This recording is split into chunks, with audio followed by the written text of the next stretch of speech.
The holidays are a prime time for scammers to take advantage of people. Many are shopping in person or online. Protecting your finances and your identity should always be a top priority, as many fall victims to frauds and scams during this time of year when online spending is at its peak. Colin Evans from Evans Financial Group is here to remind us of some holiday money safety tips. Well, Colin, 'tis the season for those who are seeking to safeguard their finances.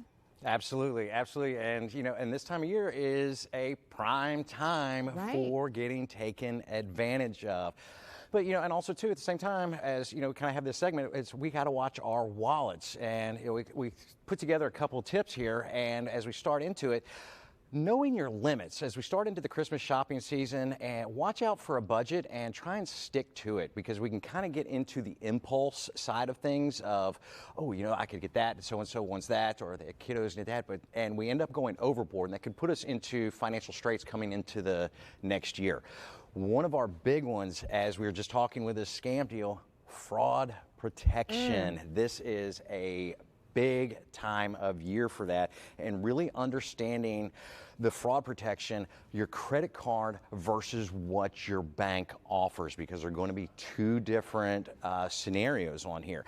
And I can personally speak from experience. I've had my credit card compromised 7 times, 7, and my bank account once. Now, everything got taken care of.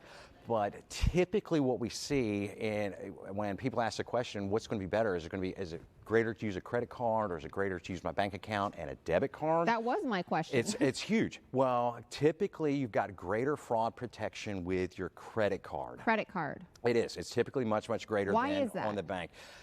The opportunities that a credit card can handle and can take, and to go fight back with it, and they can take it into the retailer perspective and go into it, even from having a business that takes credit cards on the side. I've seen scams happen time and time again, and they're able to offer a much, much greater protection typically than what the banks can offer. Colin, my question to you, your credit card has been compromised 7 times. Where were those places at? Was that like out of state? Was that like at local retailers, gas stations? Was there a specific denominator with that? See, I'm not sure. I'm not actually exactly sure which one happened. And one of the topics that we actually put in here was watching where you're using your credit card. If you're actually using public Wi-Fi, that can actually be a quick place that you can get scammed of people that are actually being able to do it. As like we've seen here in the past in Shreveport-Bossier, the gas pump skimmers were a pretty big one. It's out, and for the period of time, I'd go to one of those gas pumps and I'm wiggling the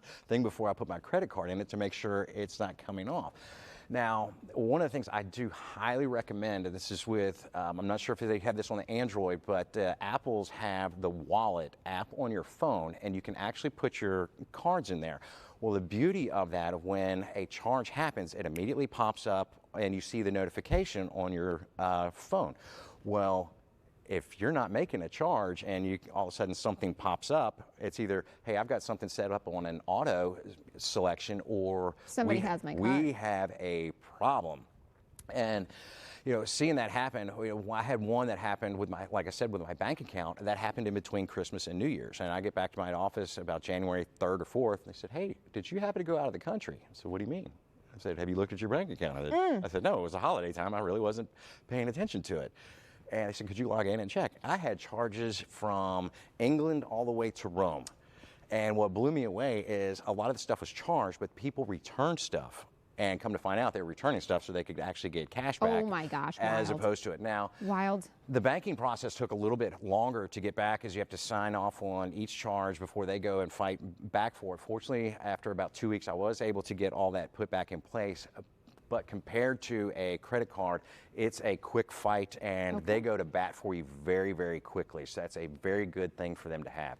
And finally, I would say, watch your passwords. In today's day and age, don't give them out. Watch the phone calls that are coming in.